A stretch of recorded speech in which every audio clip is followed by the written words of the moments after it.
Artists, today we are going to be making a print of a cityscape.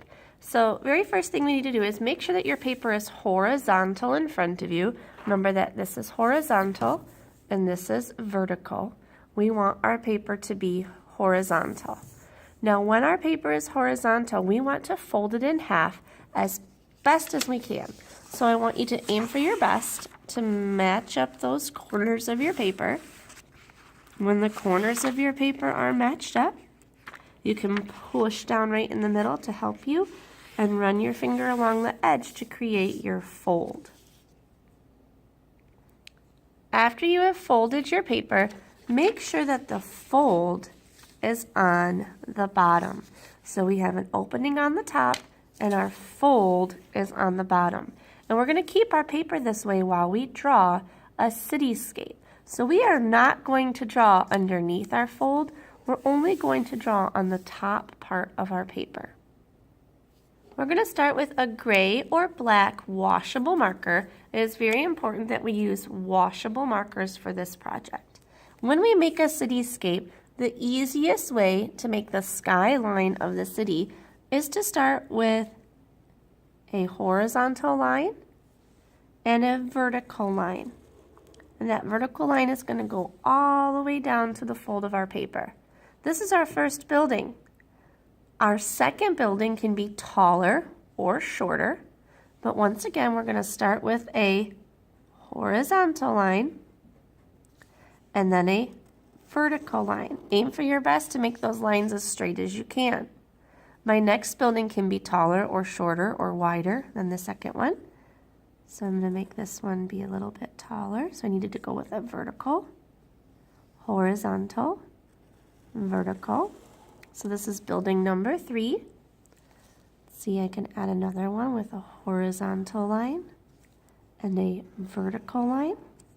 When we're doing our cityscape, try to leave some room for your sky back there. But I want you to continue across, making a cityscape all the way across the top of your paper.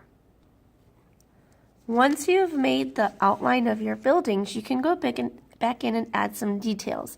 You might want to add some windows. It's easy to add windows by drawing some squares. You could even add some doors.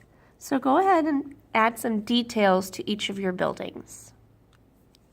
Once you're done drawing details on your buildings, you can go back in and add color.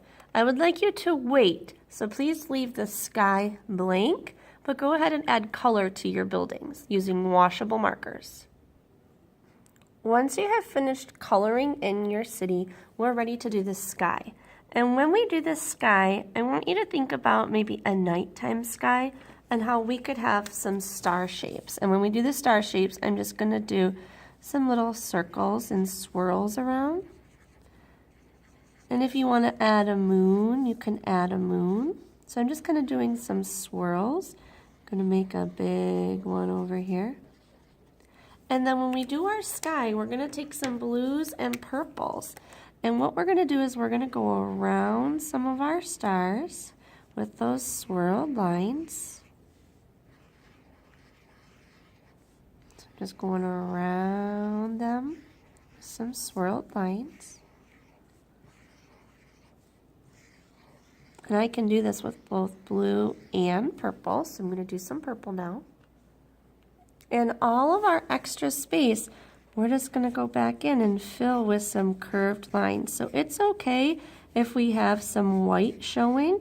This is going to give us a really fun sky, and it's going to give us actually a really fun reflection when we're done with our print. So I'm going back in and I'm adding just some more curved lines, and I can do that with both my purple and my blue. So now I'm done with my sky, and it's okay that I have some white areas left.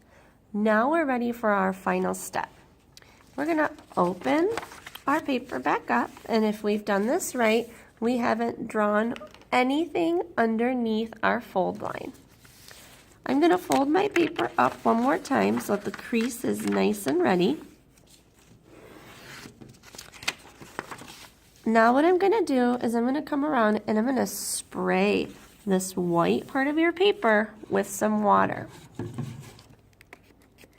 And as soon as that paper has been sprayed with water, you're going to fold the top down and you are going to rub on the back of your paper. And what we're going to be creating is a reflection of our city. So I'm going to carefully open it up. And you will see that our city has been reflected on the bottom. So we have just made a reflection of our city using a marker print technique.